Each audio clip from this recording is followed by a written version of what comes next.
ऐसा है जिसके पास होगा नहीं वो बोलेगा क्या। अच्छा, और बाहर के मतलब कोई भारत देश के बाहर से तो कोई आ नहीं रहा है। इतिहास को हिलाया है वो गृह मंत्री अमित शाह जी आ रहे हैं हमारे वसई तालुका में। हम सब कार्यकर्ता और हमारा एक काम है कि हमको जनता में जाना है, जनता में अपनी बात रखनी है। 400 पार का जो नारा है है और उसमें से एक सीट यहाँ पर मैं पहले भी बोला था और अभी भी बोल रहा हूँ, पालघर लोकसभा की 494 करोड़ के लगभग मुझे लगता है वसई विरार महानगर पालिका में आया है पैसा। ये तो पानी के टाकी पे हमारे जय वीरू सुदेश चौधरी और मयूरेश वाघ चढ़े थे विरार के अंदर और वो टाकी फिर चालू। मोदी केवल विरोध की राजनीति कर रहे हैं, ईर्ष्या की राजनीति कर रहे हैं, विकास के विरोध का राजनीति कर रहे हैं। 4 जून के बाद वो भी चाह रहे और ये भी चाह रहे। 4 जून के बाद ये सारा विपक्ष 4 दिशा में टूट के बना। विकास आघाड़ी का सत्ता से क्या संबंध भाई? ये सीधी सीधी लड़ाई राहुल गांधी विरुद्ध नरेंद्र मोदी इस देश का प्रधानमंत्री कौन हो। बहुजन विकास आघाड़ी का ऐसा हाल हो गया उनके कार्यकर्ताओं का कि वो गाड़ी यहाँ खड़ी है, कुछ लोग आगे से धक्का दे रहे हैं, कुछ लोग पीछे से धक्का दे रहे हैं। पंतप्रधान कौन बनेगा इस देश का ये सोच के मतदान करेगा। आज उनको मतदार जवाब देंगे। पालघर लोकसभा चुनाव की अब सरगर्मी इतनी तेज हो चली है कि प्रचार के लिए अब केंद्रीय मंत्रियों का आगमन होना शुरू हो चला है। इसी में केंद्रीय मंत्री और गृह मंत्री भारत के अमित शाह का आगमन वसई में होने जा रहा है। कल सुबह 11 बजे के आसपास सन सिटी के मैदान पे उनका हेलीकॉप्टर धड़धड़ा कर लैंड करेगा। उसके बाद कार्यकर्ताओं में जोश भरने का काम करेगा। लेकिन इस पूरे लोकसभा चुनाव के सरगर्मी के बीच में माहौल कैसा है, क्या महायुति जीतेगी या हार होगी, इस पर हम बातचीत करते हैं और पूरे माहौल पर बातचीत करते हैं। जब एक तरफ सिटी और एक तरफ मसाल और उसके बीच में कमल निशान, इन तीनों की त्रिकोणीय लड़ाई के बीच में क्या कुछ माहौल है और कल अमित शाह के आने से पहले किस तरह का माहौल है, इस पर हम जमीनी हकीकत बात करते हैं। नवीन दुबे हमारे साथ उपस्थित हैं, शिवसेना के लोकसभा समन्वयक। सबसे पहले नमस्कार, क्या कहेंगे जिस तरीके से माहौल है इस समय लोकसभा चुनाव का, क्या लगता है अमित शाह के आने से परिवर्तन होगा माहौल? माहौल में और गर्मी बढ़ेगी और माहौल और हमारा मतदान बढ़ेगा। सर्वप्रथम मैं वसई तालुका के अंदर सभी नागरिकों के तरफ से हमारे देश के गृह मंत्री जिन्होंने इस देश के अंदर से 370 हटाने का प्रस्ताव लोकसभा में सादर किया, ऐसे एक मजबूत गृह मंत्री हमारे वसई तालुका में आ रहे हैं। मैं समझता हूं कि हम वसई तालुका के सभी नागरिक उत्सुक है उन्हें देखने के लिए और उनको सुनने के लिए। मैं उनका तहे दिल से पहले तो स्वागत करता हूं। क्या लगता है जिस तरीके से केंद्रीय मंत्रियों का आगमन हो रहा है, लेकिन एक तरफ हितेंद्र ठाकुर ने एक इंटरव्यू में साफ तौर पे कहा कि बाहर के नेताओं की हमें ज़रूरत नहीं पड़ती, हमें भाड़े के नेता और भाड़े के कार्यकर्ताओं की आवश्यकता नहीं पड़ती, हम अपने बल पर चुनाव लड़ते हैं और जीतते हैं। वो बाहर से उनको आवश्यकता नहीं पड़ती, आप लोगों को पड़ रही है। ऐसा है जिसके पास होगा नहीं वो बोलेगा क्या। अच्छा, और बाहर के मतलब कोई भारत देश के बाहर से तो कोई आ नहीं रहा है। ये भारत की देश के लोकसभा का चुनाव है और लोकसभा चुनाव के अंदर देश के जितने बड़े नेता हैं वो हर जगह लोकसभा में हर मतदार संघ में जाते हैं और अपनी सभा लेते हैं। कोई ऐसा नहीं है क्या हमारे गृह मंत्री सिर्फ वसई में आ रहे हैं, वो पूरे देश भर में घूम रहे हैं। हमारे एकनाथ शिंदे जी मुख्यमंत्री वो पूरे महाराष्ट्र में घूम रहे हैं, हमारे उप मुख्यमंत्री देवेंद्र फडणवीस जी घूम रहे हैं, हमारे उप मुख्यमंत्री अजित पवार जी घूम रहे हैं। अब हमारे पास है तो आएंगे और जिसके पास नहीं होगा वो चिल्लाएगा। स्टार प्रचारक हैं आपके अमित शाह जी। देखिए मैं समझता हूँ स्टार के मामले में मैं पहले ही स्टेटमेंट कर चुका हूँ। उन्होंने कहा कि उनके पास स्टार प्रचारक में उनका कार्यकर्ता स्टार प्रचारक है, तो उनको मैंने कहा था कि ये आपका भाषण बड़ा वायरल हुआ था, आपने सुना ही होगा। और रहा सवाल गृह मंत्री जी हमारे अमित शाह जी हैं, भारतीय जनता पार्टी के वरिष्ठ नेता हैं, एक मजबूत और एक अहम भूमिका रखते हैं वो। और स्टार प्रचारक क्या, मैं तो कहूँगा वो 5 स्टार प्रचारक हैं। अच्छा, ऐसा तो नहीं है कि गृह मंत्री को बुलाने के पीछे का कारण ये है कि सीट को किसी प्रकार से निकालना है, इसलिए आवश्यकता पड़ रही है उनको? देखिए पहले से निकल रही थी वो डबल कर देंगे आके? नहीं, आके कोई डबल कर देंगे पहले। ये देखिए एक सीधी एक चुनाव जब होता है, चुनाव में हम कार्यकर्ताओं का, हम नेताओं का, और हर नेता हमारा एक कार्यकर्ता ही है। चुनाव में हम सब कार्यकर्ता और हमारा एक काम है कि हमको जनता में जाना है, जनता में अपनी बात रखनी है।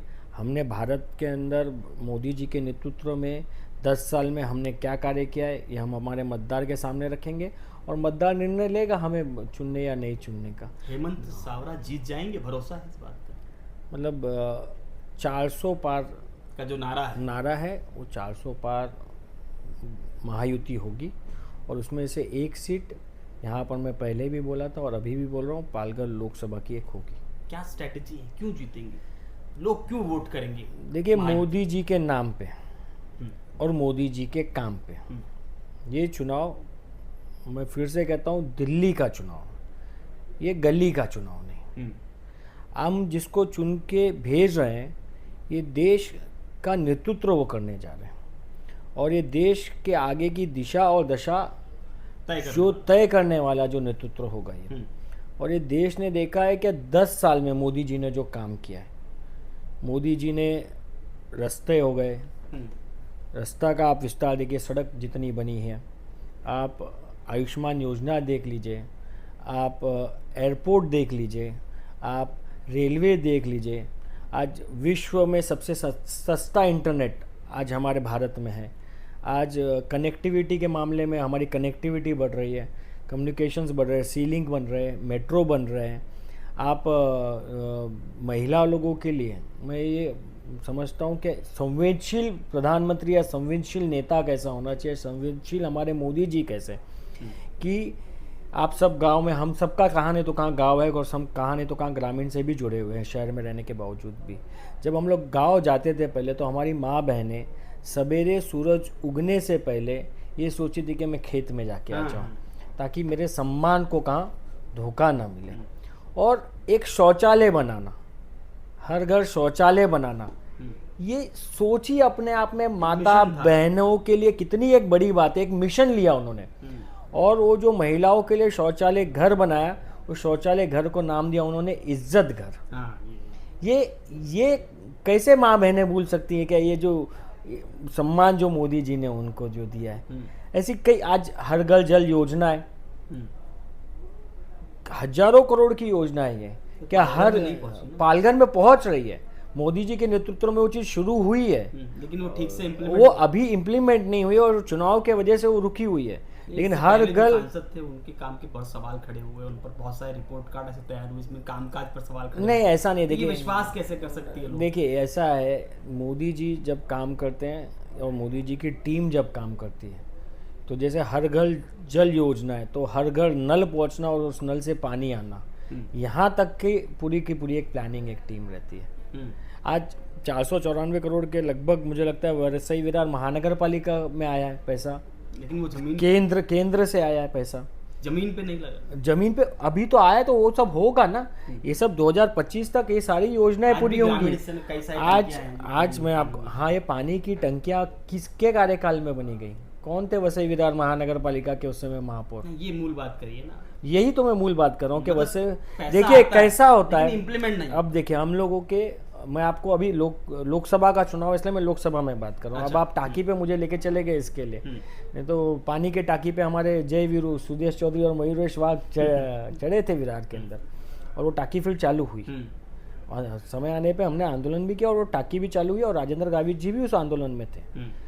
तो जहाँ रेलवे का जो विस्तार है, गैस सिलेंडर, हमने देखा है हमारे दादियों को चूल्हे के ऊपर पाइप से फूंक के खाना बनाते हुए जलाना पड़ता था, और वो धुएं का असर जो उनके फेफड़े और उनके लंग्स पे होता था, और जो बुढ़ापे में उनको, बुढ़ापा उनका मतलब 45-50 तक तो खांसना शुरू कर देते थे। उसके घर पे, उन महिलाओं के घर पे, उन बहनों के घर पे वो गैस पहुंचाने का काम मोदी जी ने किया। योजनाओं को बड़ी इमोशनल तरीके से पहुंचा रहे हैं। नहीं, इमोशनल तरीके से क्या आपको नहीं लगता है कि आपकी माँ बहन गैस के ऊपर खाना ना बनाए और चूल्हा फूके? पर वो 450 का गैस सिलेंडर 1100 में हो गया। देखिए, 450 का 1150 नहीं हुआ है, सब्सिडी में, सब्सिडी भी है उसमें जो उज्ज्वला गैस योजना से कितने घर के अंदर जो चूल्हा जल रहा है वो भी आप देखिए। तो उज्ज्वला योजना हो गया, आयुष्मान भारत हो गया, सड़क योजना हो गया, रेलवे हो गया। आज नालासोपारा में लोग एलिवेटर से उतर रहे हैं। आज मुंबई लोग एसी गाड़ी चालू हो गई है। पालघर जिला के अंदर 2019 में जो लोग आके चिल्ला रहे थे कि बुलेट ट्रेन का विरोध करेंगे, बुलेट ट्रेन होने नहीं देंगे, इस बार आए बुलेट ट्रेन के बारे में एक शब्द भी किसने कहा?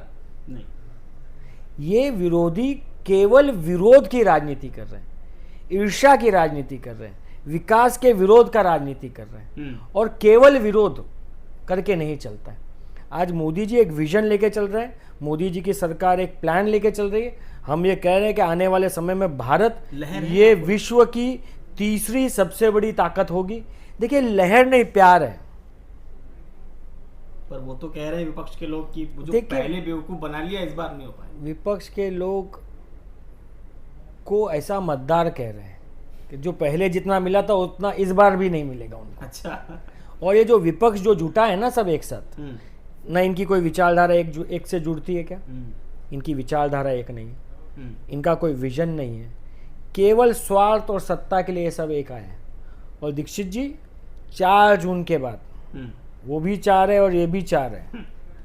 4 जून के बाद ये सारा विपक्ष 4 दिशा में टूट के बटेगा, पूर्व पश्चिम उत्तर दक्षिण। ये सारे के, क्योंकि स्वार्थ से मनुष्य और पार्टी ज्यादा दिन नहीं साथ में रह सकते, एक विचार से ही सब चीज जुड़ी हुई रहती है। पर वो तो कहते हैं कि अगर वो सत्ता में आए तो रेलवे का काम करेंगे, बहुजन विकास आघाड़ी।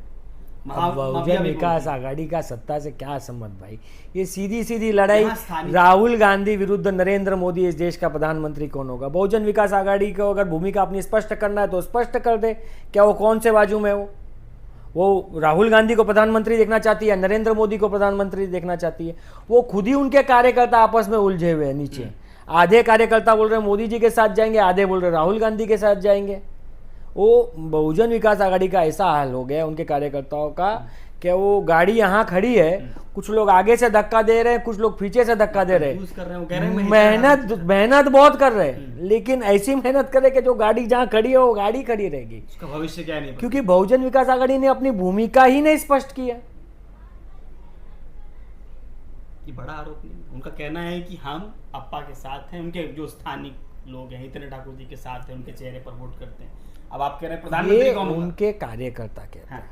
देखिए, कार्यकर्ता हमेशा अपने नेता की तारीफ करता है, उसमें कोई दो राय नहीं। मतदार पंत प्रधान कौन बनेगा इस देश का, ये सोच के मतदान करेगा।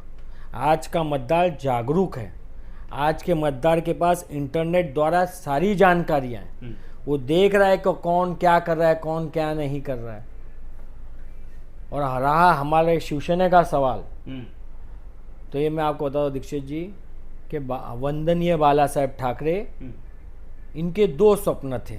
उन्होंने कहा था कि पंत प्रधान अगर बनूंगा तो इस देश से 370 हटाऊंगा और राम मंदिर बनाऊंगा। और वंदनीय बाला साहेब ठाकरे का स्वप्न पूरा किया है हमारे इस समय के प्रधानमंत्री नरेंद्र मोदी जी ने। और इसके लिए बाला साहब के विचार को मानने वाले सारे शिवसैनिक, आदित्य ठाकरे आए, सारे मतदार, ये सब 370 हटाने वाले को और राम मंदिर बनाने वाले को मतदार करेंगे। जीत का पूरा भरोसा है, जीतेंगे हम। कल की सभा के बाद ऊर्जा और बढ़ेगी, टेम्परेचर बढ़ेगा निश्चित रूप से। वहां पर आने वाला हर जन उत्साहित होगा, प्रेरित होगा, वो औरों को प्रेरित करेगा। और ये जो प्रेरणा जो बढ़ेगी, ये प्रेरणा 20 मई को मतदान के स्वरूप में परिवर्तन होगा इसका। सनसिटी के मैदान कितनी संख्या के साथ भर सकता है कार्यक्रम? संख्या लोग आ सकते हैं। अब कहाँ से लोग आ रहे हैं, कौन कौन आ रहे हैं, हमको तो ये पता है अमित शाह जी आ रहे हैं, हम जा रहे हैं अपनी अपनी गाड़ी से, सब लोग अपनी अपनी गाड़ी से पहुंचेंगे, कार्यकर्ता पहुंचेंगे।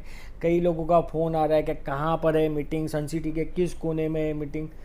सबको जिज्ञासा है ना देखने के लिए, क्या जिसने इतिहास को हिलाया है वो गृह मंत्री अमित शाह जी आ रहे हैं हमारे वसई तालुका में। मैं लगता हूँ पत्रकार से लेके मतदार से लेके हर जन को अमित शाह जी के आने की बड़ी उत्सुकता है। और हम सब लोगों के लिए ये बड़ी अच्छी बात है कि केंद्र का नेतृत्व, और देखिए ऐसा है, अब फिलहाल लोकसभा है, केंद्र के बाद राज्य और राज्य के बाद महानगर पालिका, ये तीनों समन्वय अगर एक ही पार्टी और एक ही विचार से होगा तो ये वसई तालुका का निश्चित रूप से बहुत अच्छा विकास होगा। यानी जीत का पूरा भरोसा है। जीत का डॉक्टर हेमंत सावरा जीत कर आएंगे, कोई सामने नहीं। हेमंत सावरा कोई सामने है नहीं है, ये उनका प्रश्न है। लोग आपस में ही वो खुद ही परेशान है। दूसरे तीसरे नंबर के लिए आप लड़ाई लड़ रहे हैं, वो तो 1 नंबर पे है ही। 4 जून को जवाब वो देगा। 4 जून को मतदार जवाब देंगे। मैं मतदार को गृहित नहीं धरना चाहता हूँ। मतदार बहुत अपने सत्सद विवेक बुद्धि से मतदान करते हैं और मतदार जागरूक है, इसलिए मैं ये 1 नंबर 2 नंबर 3 नंबर के बारे में कोई टिप्पणी नहीं करना चाहता हूँ। पर निश्चित रूप से 4 जून को मतदार की मतपेटियाँ उनको इस बात का जवाब देगी। धन्यवाद। ये थे नवीन दुबे और उनका साफ तौर पर कहना है कि आने वाले समय के इलेक्शन में यानी 20 मई को जब मतदान होगा तो जनता महायुति को वोट करेगी। ये सिर्फ इसलिए बात कह रहे हैं क्योंकि प्रधानमंत्री नरेंद्र मोदी ने जनता तक पहुंचाने वाली कई योजनाओं पे काम किया।